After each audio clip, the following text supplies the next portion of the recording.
Welcome to today's session from Bhagavad-Gita as it is by His Divine Grace Srila Prabhupada.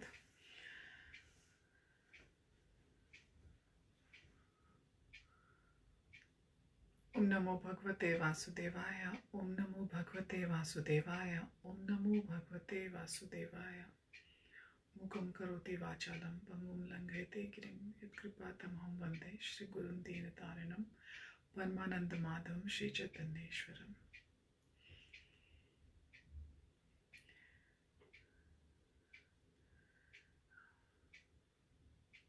Vanchikalpatarubhesya kripasindhubhe evacha patitanam pavanebhyo vaishnavebhyo namo namah. So this is the prayer we're going to say, which is at the beginning of the introduction and which is generally said in all the classes as well. Om Agyantimirandhasya Gyananjana Shalakaya Chakshurunmilitam Yena Tasmai Shri Guruve Namah Shri Chaitanya Manobhishtam Sthapitam Yena Bhutale Swayam Rupa Kadamayam Dadati Swapadantikam. Translated as, I was born in the darkest ignorance, and my spiritual master opened my eyes with the torch of knowledge. I offer my respectful obeisances unto him. When will Srila Rupa Goswami Prabhupada, who has established within this material world the mission to fulfill the desire of Lord Chaitanya, give me shelter under his lotus feet? Vandeham Shri Guru Shri Yuta Padakamalam Shri Gurun Vaishnavamscha Shri Rupam Sagrajatam Sahagana Raghunathan Vitam Tam Sajivam Sadvaitam Savatutam Parijana Sahitam Krishna Chaitanya Devam Shri Radha Krishna Padan Sahagana Lalita Shri Vishakhan Vitamscha. I offer my respectful obeisances unto the lotus feet of my spiritual master and unto the feet of all Vaishnavas. I offer my respectful obeisances unto the lotus feet of Srila Rupa Goswami, along with his elder brother Sanatan Goswami, as well as Raghunath Das and Raghunath Bhatt, Gopal Bhatt and Srila Jeev Goswami. I offer my respectful obeisances to Lord Krishna Chaitanya and Lord Nityananda, along with Advaita Acharya, Gadadhar, Srivas and other associates. I offer my respectful obeisances to Srimati Radharani and Shri Krishna, along with their associates Shri Lalita and Vishakha. Hey Krishna Karuna Sindhu Deenbandho Jagatpate Gopesha Gopika Kanta Radha Kanta Namastute. O my dear Krishna, you are the friend of the distressed and the source of creation. You are the master of the gopis and the lover of Radharani. I offer my respectful obeisances unto you. Tapta Kanchan Gaurangi Radhe Vrindavaneshwari Vishbhanu Sute Devi Pranamami Hari Priye.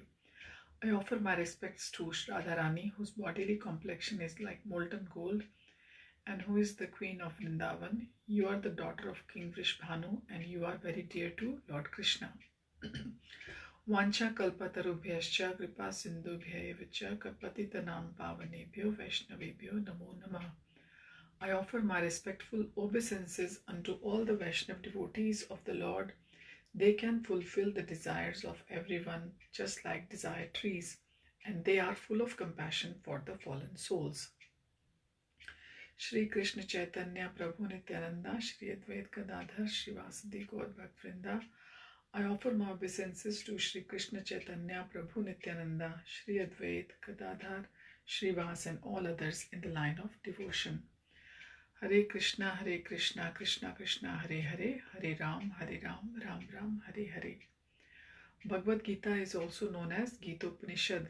It is the essence of Vedic knowledge and one of the most important Upanishads in Vedic literature. Of course, there are many commentaries in English on the Bhagavad-Gita, and one may question the necessity for another one. This present edition can be explained in the following way. An American lady asked Prabhupada to recommend an English translation of Bhagavad Gita, and there were so many editions available in English, but Prabhupada felt that not only in America but also in India, none of them can be strictly said to be authoritative, because in almost every one of them, the commentator has expressed his own opinions without touching the spirit of Bhagavad-Gita as it is. The spirit of Bhagavad-Gita is mentioned in Bhagavad-Gita itself. It is just like this. If we want to take a particular medicine, then we have to follow the directions written on the label. We cannot take the medicine according to our own whim or the direction of a friend. It must be taken according to the directions on the label of the directions given by the physician. Similarly, Bhagavad Gita should be taken or accepted as it is directed by the speaker himself. The speaker of Bhagavad Gita is Lord Shri Krishna. He is mentioned on every page of Bhagavad Gita as the Supreme Personality of Godhead Bhagwan. Of course, the word Bhagwan sometimes refers to any powerful person or any powerful demigod, and certainly here Bhagwan designates Lord Krishna as a great personality, but at the same time we should know that Lord Krishna is the Supreme Personality of Godhead, as is confirmed by all great acharyas or the spiritual masters, like Shankaracharya, Ramanujacharya, Madhavacharya, Nimbak Swami, Sri Chaitanya Mahaprabhu, and many other authorities of Vedic knowledge in India. The Lord himself also established himself as the Supreme Personality of Godhead in the Bhagavad Gita, and he is accepted as such in the Brahma Samhita and all the Purans, especially the Srimad Bhagavatam known as Bhagavad Puran. In Bhagavad Puran it says, Srimad Bhagavatam it says, Krishnastu Bhagwan Swayam. Therefore we should take Bhagavad Gita as it is directed by the personality of Godhead himself. In the 4th chapter of the Gita, in verses 1 to 3, Lord says, Imam vivasvate yogam proktvan aham avyayam vivasvan manave praha manur ikshvake bravit evam parampara praptim imam rajarshayo viduhu sakale neha mahata yogo nashtah parantapa sa evayam maya tedya yogaha proktah puratanaha bhakto sime sakha cheti rahasyam hi etad uttamam.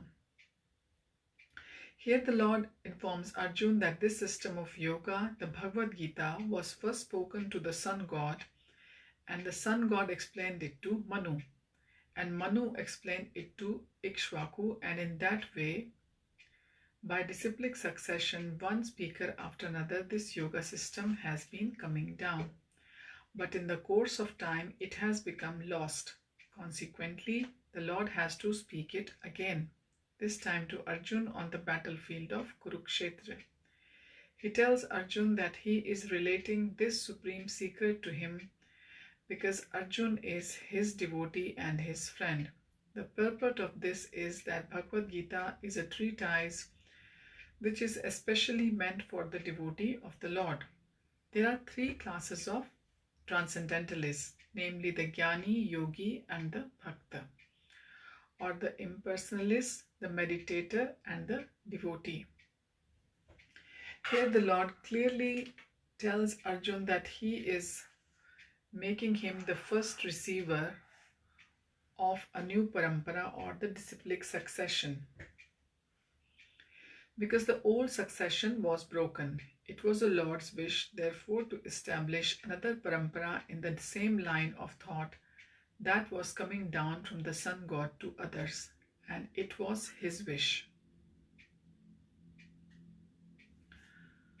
Therefore, to establish another parampara in the same line of thought that was coming down from the sun god to others, that his teachings be distributed anew by Arjun.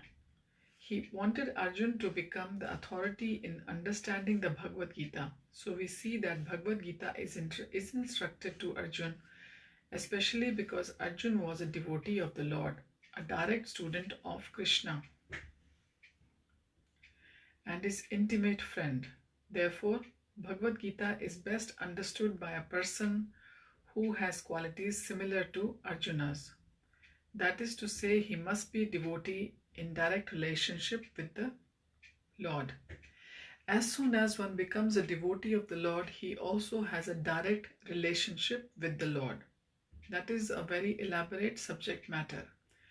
But briefly, it can be stated that a devotee is in a relationship with the Supreme Personality of Godhead in one of the 5 ways. One may be devotee in a passive state, which is called neutral or the Shantaras. One may be devotee in active state, Dasyam. One may be a devotee as a friend, Sakyam. One may be devotee as a parent, Vatsalyam. One may be devotee as a conjugal lover, which is Madhurya. Arjun was in a relationship with the Lord as a friend. Of course, there is a gulf of difference between this friendship and the friendship found in the material world. This is transcendental friendship which cannot be had by everyone. Of course, everyone has a particular relationship with the Lord, and that relationship is evoked by the perfection of devotional service. But in the present status of our life, not only we have forgotten the Supreme Lord, but we have forgotten our eternal relationship with the Lord. Every living being out of the many, many billions and trillions of living beings has a particular relationship with the Lord eternally. That is called Swarup. By the process of devotional service, one can revive that Swarup, and that stage is called Swarup Siddhi, perfection of one's constitutional position. So Arjun was a devotee and he was in touch with the Supreme Lord in friendship. How Arjun accepted this Bhagavad-Gita should be noted. His manner of acceptance is given in the 10th chapter, verses 12 to 14.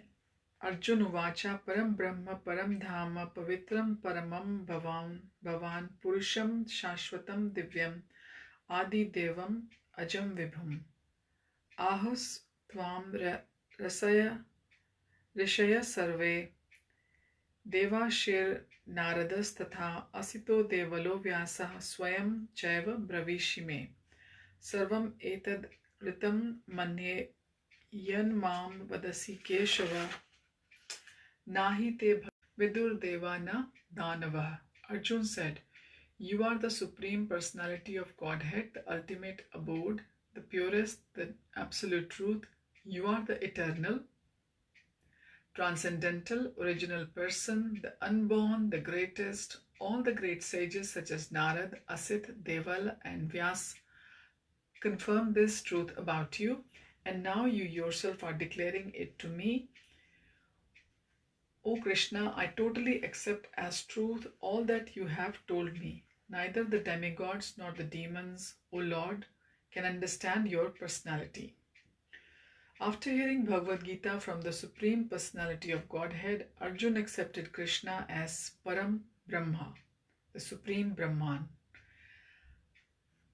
Every living being is Brahman, but the Supreme Living Being or the Supreme Personality of Godhead is the Supreme Brahman. Param Dham means that he is the supreme rest or abode of everything. Pavitra means that he is pure, untainted by material contamination. Purusham means that he is the supreme enjoyer. Shashvatam means original. Divyam means transcendental. Adi Devam, the Supreme Personality of Godhead. Ajam means the unborn, and Vibhum, the greatest. Now one may think that because Krishna was the friend of Arjun, Arjun was telling him all this by way of flattery. But Arjun, just to drive out this kind of doubt from the minds of the readers of Bhagavad Gita, substantiates these praises in the next verse when he says that Krishna is accepted as the Supreme Personality of Godhead not only by himself but by the authorities like Narad, Asit, Devala and Vyasadeva. These are great personalities who distribute the Vedic knowledge as it is accepted by all acharyas. Therefore, Arjun tells Krishna that he accepts whatever he says to be completely perfect. Sarvam etad ritam manye. I accept everything you say to be true. Arjun also says that the personality of Lord is very difficult to understand and that he cannot be known even by the great demigods. This means that the Lord cannot even be known by the personalities greater than human beings. So how can a human being understand Lord Krishna without becoming his devotee? Therefore, Bhagavad-Gita should be taken up in a spirit of devotion. One should not think that he is equal to Krishna, nor should he think that Krishna is an ordinary personality or even a very great personality. Lord Krishna is the supreme personality of Godhead. So Krishna is above every other personality. So according to the statements of Bhagavad Gita or the statements of Arjun, the person who is trying to understand Bhagavad Gita,